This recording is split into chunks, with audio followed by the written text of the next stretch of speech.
Assalamualaikum warahmatullahi wabarakatuh. My name is Ulana Melia. Now I'll try to explain about preposition and conjunction.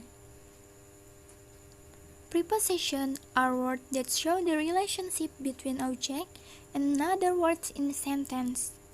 This word can show time, place, or a logical relationship between one object and another. A preposition describes a word relationship with another word in a sentence. Examples of the words in, before, and on. We just take the word on, which means the above. I put my phone on the table. Kinds of preposition. For the first, preposition of time. Second, preposition of place and position. Third, preposition of movement. Preposition of time. It's used to indicate time. For the example, I've been waiting you since morning. The word since is a preposition because it's used to denote time. Preposition of place. This type are prepositions that are used to indicate a place or position. For the example, the ball is on the grass.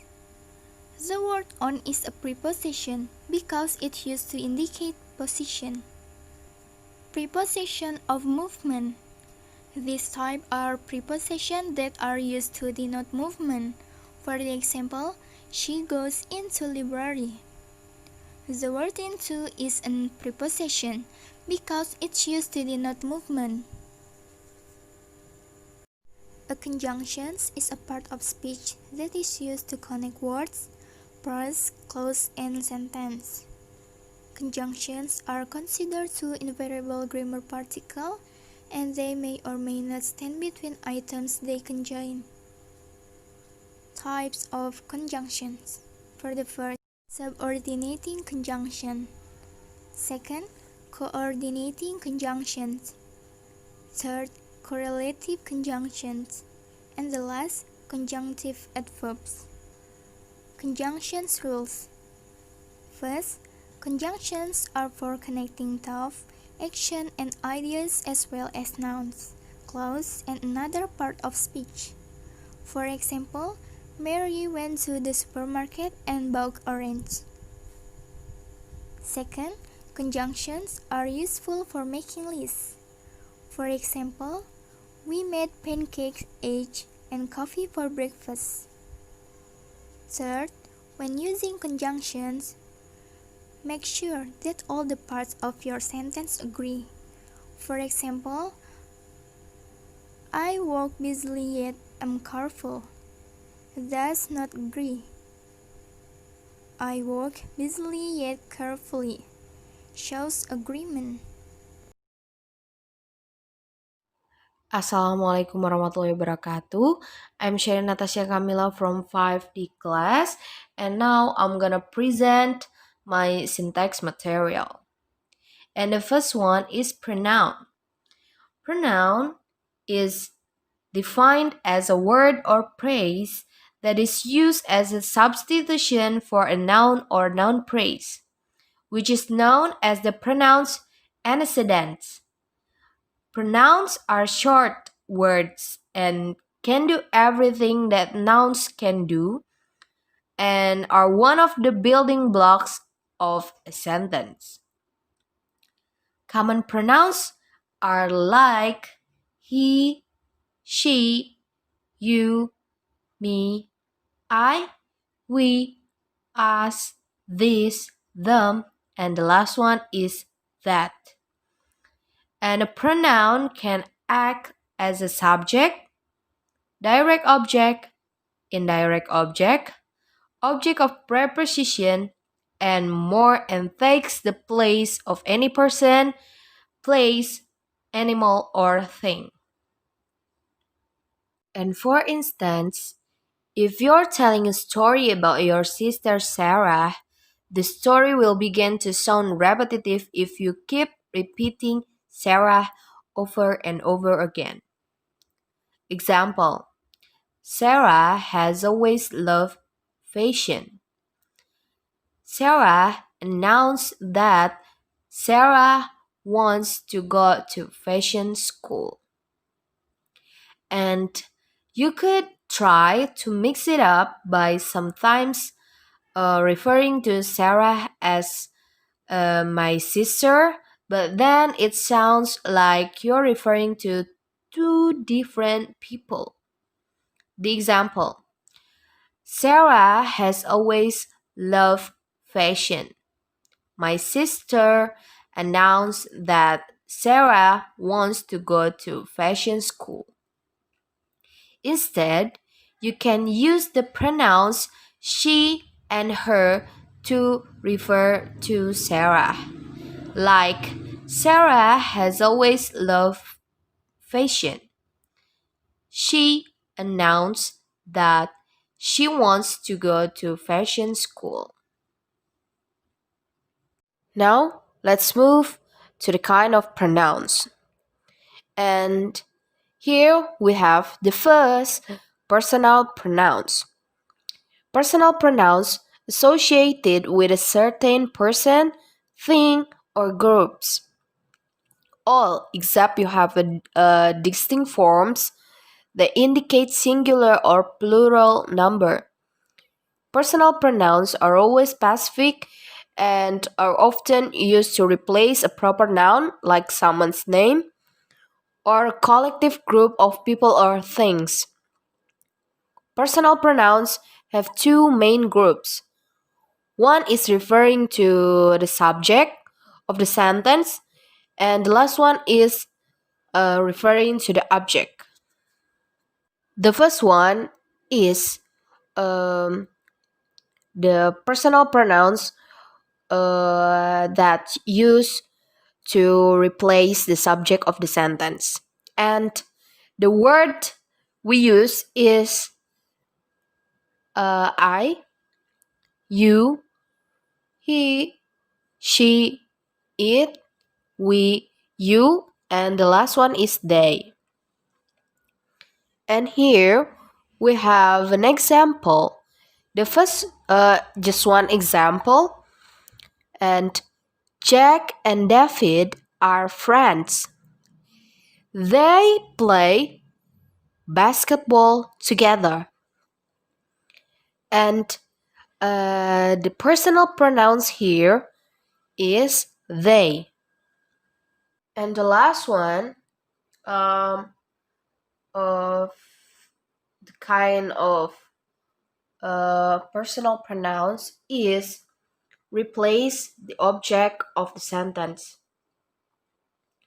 This kind of personal pronouns include the word me, you, him, her, it, us, you, and the last one is them.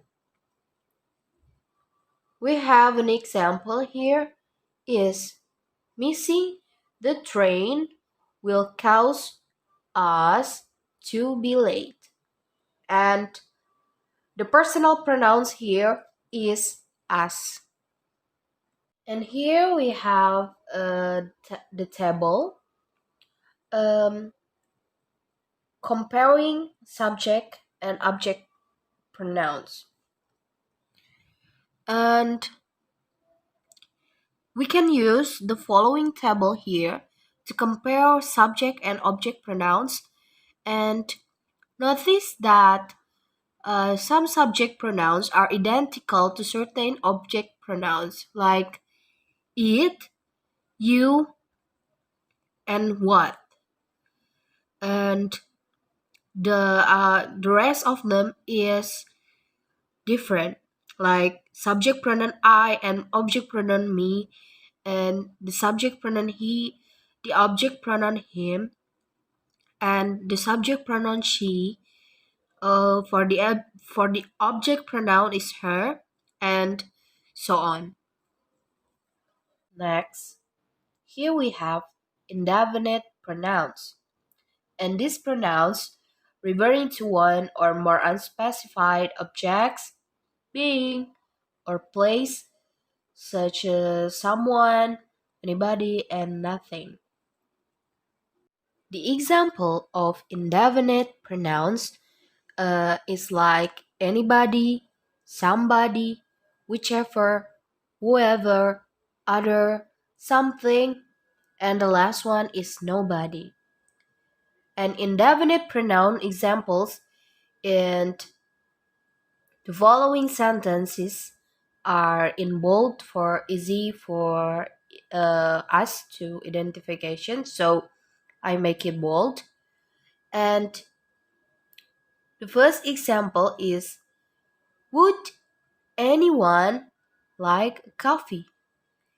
And the indefinite pronoun here is anyone. Next, take whatever you like. Jamie took one cookie and Ben took the other. And here we have two indefinite pronouns. The first one is the word whatever, and the second one is the word the other. And indefinite pronouns can also be used to create sentences that are almost abstract. Like, and the word is, the examples could include is this, all, such, and something. And the first example we have here is all was not lost. And the abstract indefinite pronouns here is all. And the second one is such is life. And the abstract indefinite pronouns is such. And the last one is something tells me this won't end well. And here we have two abstract indefinite pronouns. The first one is something, and the last one is the word this. Next, we have demonstrative pronouns. And these pronouns used to point to something specific within a sentence.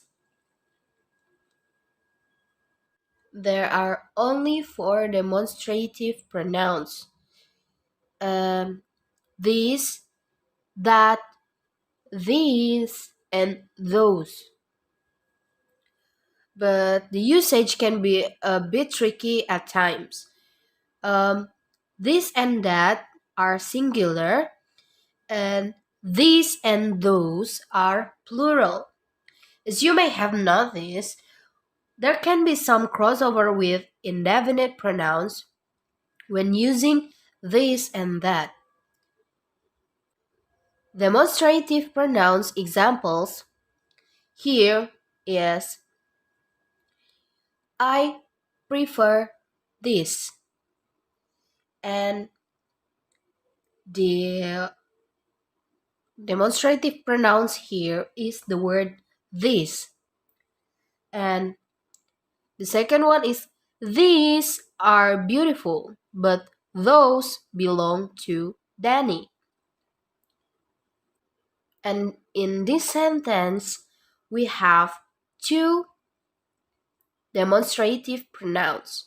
The first one is these, and the second one is those. And the last sentence is, did you see that? And the demonstrative pronouns here is that. While it can be confusing, this, that, these, and those can sometimes be used as demonstrative adjective. And the difference between the two is that a demonstrative pronouns replace the noun, and demonstrative adjective qualifies the noun. If and demonstrative pronouns is I prefer this. And a demonstrative adjective is I prefer this photo. And there are a noun after the demonstrative adjective. And the second one is if in demonstrative pronouns is did you see that? In demonstrative adjective it can be did you see that rainbow? And so now it should be clear that these and those in the example above are not pronouns because they are being used to qualify the noun but not replace it. And a good trick to remembering the difference is that a demonstrative pronoun would still make sense if the word one or once followed it in a sentence. Like, I prefer this one, or these ones are beautiful, or did you see that one? Or those ones belong to Danny. Next, we have reflexive pronouns. These pronouns precede by the adverb, adjective, pronoun, or noun to which they refer, and ending in self or selves. Reflexive pronouns are used to refer back to the subject or clause of a sentence. And the list of reflexive pronouns includes myself, yourself, himself, herself, itself, ourselves, and yourselves, and the last one is themselves. And the sentence examples here is the first one is count yourselves, and of course the reflexive pronouns here is yourselves. The second one is Annie only had herself to blame, and the reflexive pronoun here is herself. And the last one is Peter and Paul had baked themselves cakes, and the reflexive pronoun here is themselves. Next, we have possessive pronouns, and these pronouns designating possession or ownership. Examples include mine, its, hers, his, yours, ours, theirs, and that's it. And we can consider the example. The first one is mine. This cat is mine. The second one is yours. Are these bananas yours? The third one is ours. This money is ours. And last, theirs. The bag is theirs. And for the first example, this cat is mine. Mine is indicating possession, that the cat belongs to me. Incidentally, this in the sentence is not a pronoun but a demonstrative adjective as it qualifies the noun cat. And next we have relative pronouns. And these pronouns refer to nouns mentioned previously. acting to introduce an adjective or relative clause. They will usually appear after a noun to help clarify the sentence or give extra information. And the example is the first we have who, and the sentence is the man who stole the car went to jail. And the relative pronoun who acts to refer back to the noun man. It acts to open a clause by identifying the man as not just any man, but the one who stole the car. And the second is we have which. The table which sits in a hallway is used for correspondence. Next, the third is that. The car that crashed into the wall was blue. And the last is whose. This is the woman whose key you found. Next, we have interrogative pronouns. And these pronouns introduce a question. Example include who, whom, whose, what, and which.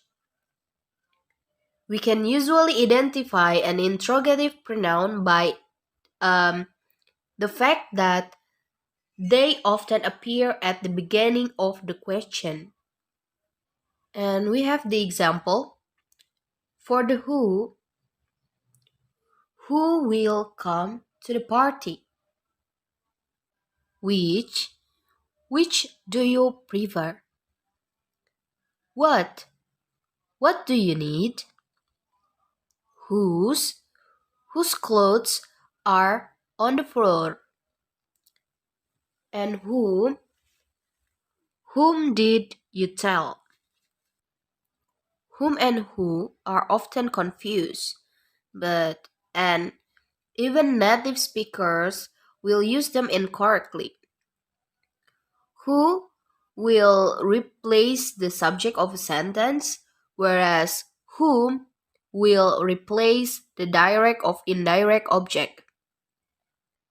A good tip for deciding which to use is that you can replace who in the sentence with a personal pronoun and it will still make sense. Examples. Who will come to the party? I will come to the party. The same system would not work for whom did you tell? I did you tell. Next we have reciprocal pronouns. And these pronouns expressing mutual actions or relationship like one another. And we have here there are just two reciprocal pronouns in English. The first one is one another and the last one is each other. They are mainly used to stop unnecessary repetition in a sentence, but also reinforce the idea that collective and reciprocal actions are happening to more than one person or thing. For the first one is each other. The sentence example is John and Mary gave each other gifts. And using each other here makes a sentence to be more efficient than John gave Mary a gift and Mary gave a gift to John. And the last for a sentence example for one another is the countries work with one another on national security. In this example, one another works to suggest that the action of working is being reciprocated back and forth by more than one country. The last one we have intensive pronouns, and this pronouns has ending in self or selves, and that serve to emphasize their antecedents. These are almost identical to reflexive pronouns. But rather than just referring back to the subject of the sentence, they work to reinforce the action. The first example is myself. I will do it myself. And the second one is ourselves. We made this pie ourselves. And the last one is itself. A nation speaks for itself through election. Notice how the intensive pronoun is working to emphasize the statement. The sentence would still technically be correct without the intensive pronoun, but it adds some important context to its meaning.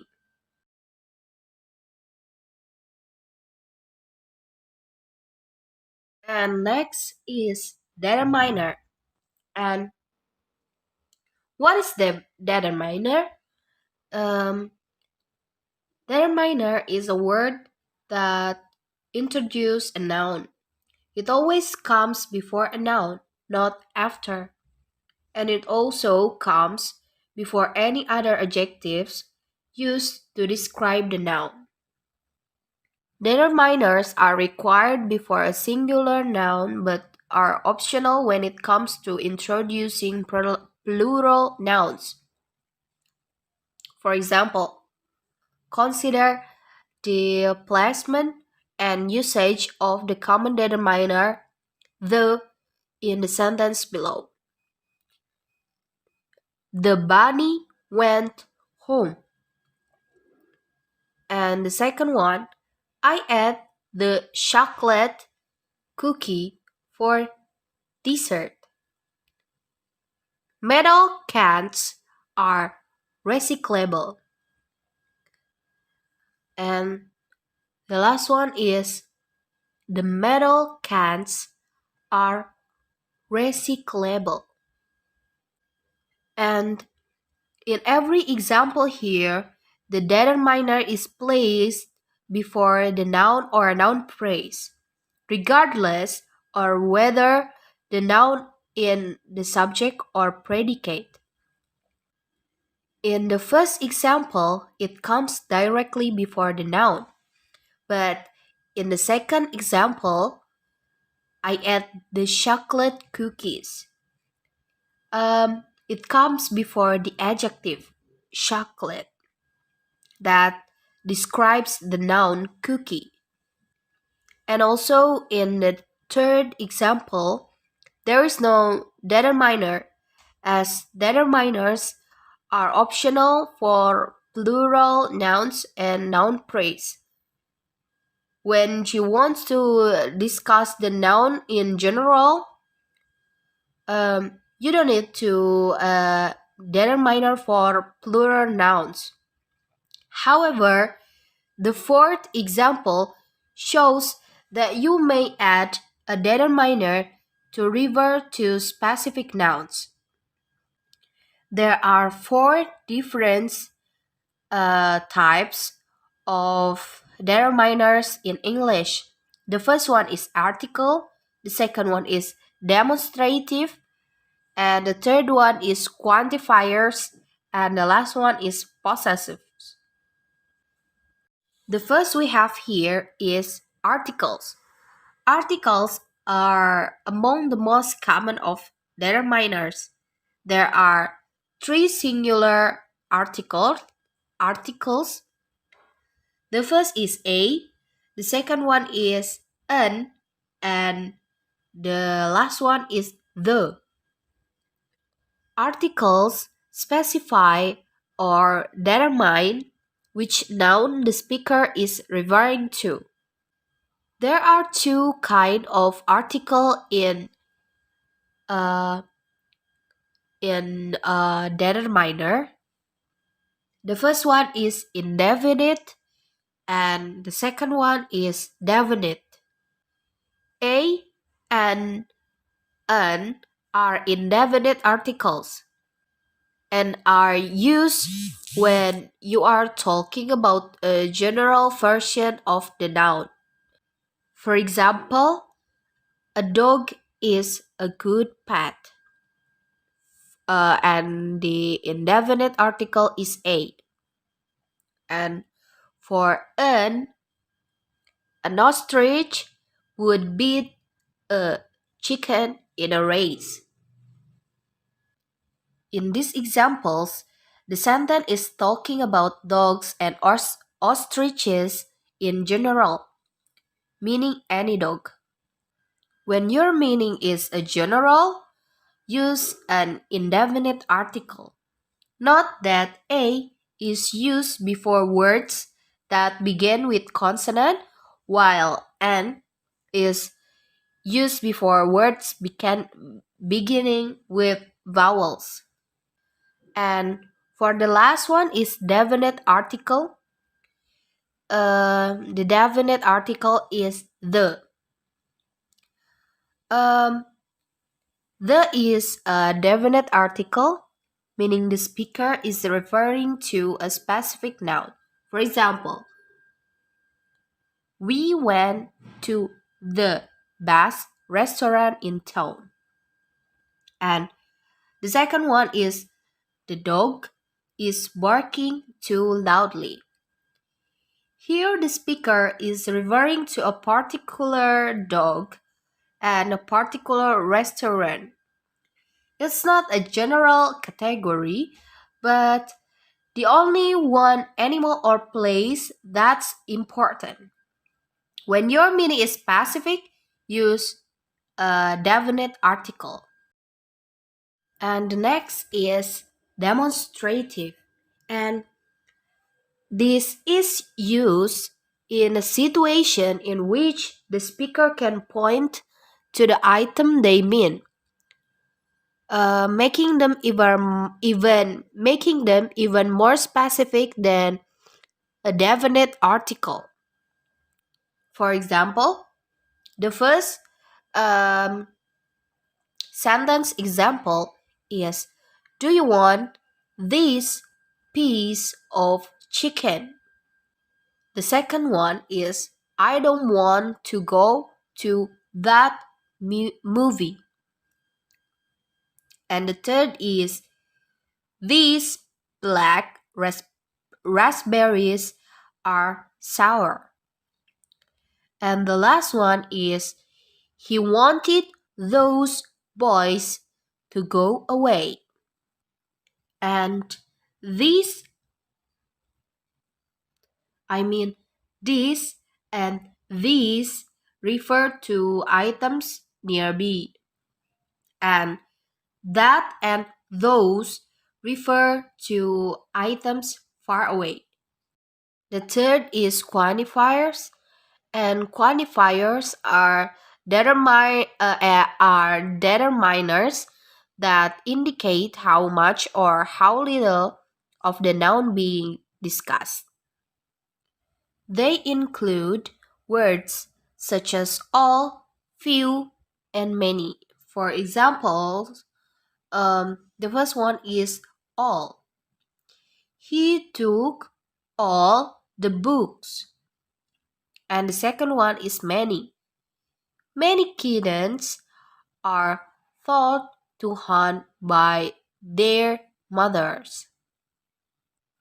Note that all can be used with other determiners to specify which particular items are meant. In this case, the quantifier are always comes before the article or demonstrative. It also possible to use all alone to refer to items generally. And the last here we have a possessive. When referring to a noun that belongs to someone or something, you can use this to show ownership. Possessive include my, your, his, her, its, our, and their. And for example, your. Where is your car? And the second one is um, my. My best friend is a cat. And the third one is his. Which one is his house? And the last one is our. It's our secret recipe. I mean, it's our secret recipe. As always, the determiners comes before the noun and any modifying adjective. In English, you can use the same possessive whether the noun is reference, is singular, or plural. Okay, I think that's all from me. Thank you. Wassalamualaikum warahmatullahi wabarakatuh.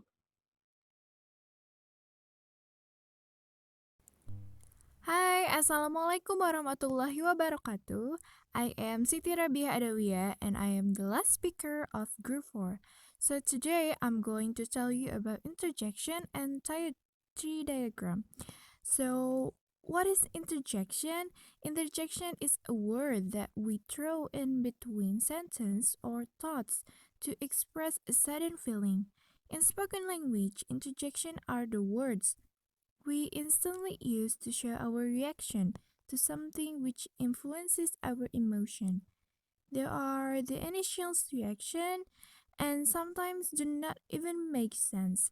However, for formal speech or writing, using interjection is not appropriate. So, what is the types of interjection? The first is interjection for greeting.